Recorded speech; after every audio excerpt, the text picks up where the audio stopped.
Welcome! Today we're going to turn to some ancient wisdom for some very modern problems. We're going to let a classic guide on the human mind be our mentor, showing us a really practical path to finding some inner freedom. So let's just start here. Does this feel familiar? You know, that constant pull of wanting something new, the frustration when things just don't go your way, that endless stream of distractions. It can seriously feel like you're being swept along by a current you can't control, just trying to keep your head above water. Well, if you feel that way, you are definitely not alone. There's this ancient text, the Yogacara Bhumi Sastra, and it uses this incredible metaphor to describe that exact feeling. It says, look, we're not just a little stressed out. We are fundamentally caught in these massive, powerful torrents. And get this, the diagnosis is so specific. It doesn't just say, you're struggling. No, it points to four distinct currents that are pulling us under. You've got the torrent of desire, that's the endless wanting, the craving for pleasure. Then there's the torrent of existence, which is our deep, almost primal attachment to life itself. The torrent of views, oh, this is a big one, clinging to our opinions like they're a life raft. And finally, the torrent of ignorance, basically a fundamental confusion about how things really are. Okay, so if we're being tossed around by these torrents, the big question is, where do they even come from? Our ancient mentor tells us we've got to look beneath the surface to find the source of all this restlessness. And here's where it gets really deep. The text says that our biggest struggles, things like greed and anger, they come from two places. First, there's the moisture. Think of that as all the external stuff, the things in the world that constantly trigger our desires. But, and this is crucial, it also comes from the self. That's our own internal wiring, our habits, our deep-seated patterns just waiting to get switched on.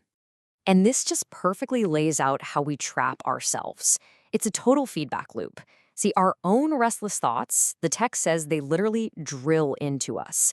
That constant inner chatter fuels this intense craving, right? And that craving makes us see only the good stuff, the desirable parts of whatever we want. Our attachment just grows, and before we know it, boom, we've tied our own knots, made our own strong bonds. So this is the most important part, right? If we're caught in these currents, and we're the ones tying the knots, how in the world do we get out? How do we actually get to the shore? I love this. Before just handing over the answer, the text makes us pause and consider these four huge questions. This isn't just about feeling a bit better. This is about a massive transformation. It's a journey across a whole ocean of struggle to a place of real peace and clarity. And here it is. Here's the roadmap. It's not some quick fix. It's a four-step path. It all starts with right faith, or you could say real conviction. That's what gets you across the torrent of desire. Next up is diligence. That's about consistent, moment-to-moment effort. That's how you navigate the huge sea of attachment. Then you need vigorous effort to really let go of suffering. And finally, wisdom. That's what brings you to complete purity. So after all that, where do you end up? What does it actually feel like to get to that other shore? What even is this true freedom our mentor is talking about? I mean, just look at the contrast here. It is so clear. On one side, you have the striver. They're still in the water, straining with effort, still figuring things out. But on the other side, you have the liberated one. They've arrived. The work is done. They're just resting on the shore. No more struggle needed to get there. And ultimately, the way this text defines freedom is just beautiful in its simplicity. It's not about getting some new, amazing thing. It's about the old stuff stopping. The complete end of that cycle of craving and suffering. That is the highest happiness. That is the bliss. So this brings all this amazing ancient wisdom right back to us, right here, right now. It puts the power and, the responsibility right in our own hands. Let's just come back to this line one last time, because it is everything. This is the whole deal. We are the ones who, with our runaway thoughts and desires, make the ropes that tie us up. But if that's true, then the flip side has to be true too, right?